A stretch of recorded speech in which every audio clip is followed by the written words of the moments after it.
Hi guys! Good evening! Ayan, late dinner na ako so dahil gabi na at medyo gutom ako. Nilutuan ako ni hubby ko ng lempo. Ayan. Siguro mga 3 lang yan, busog na ako. Then, meron akong avocado, shake, and full fat milk. Yun lang, 2 lang. And ang rice ko, kimchi.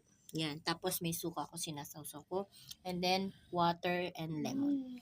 Then, ayan, busog na ako at hindi ako kumain ng rice. Thank God. Kasi I know, itong whole day ko, nagbe-burning mode ako. I feel it.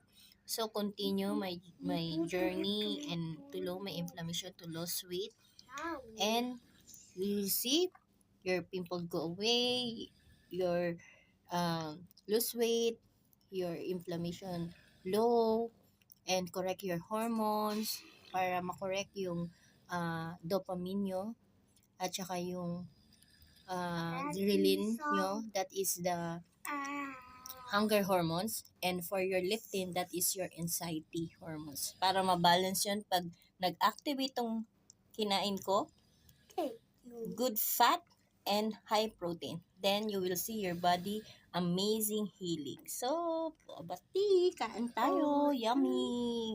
Hindi na kain ko yan, no, taba. That's a good fat. Okay? Bye! Good Let's book night! this one. Toon, toon, toon.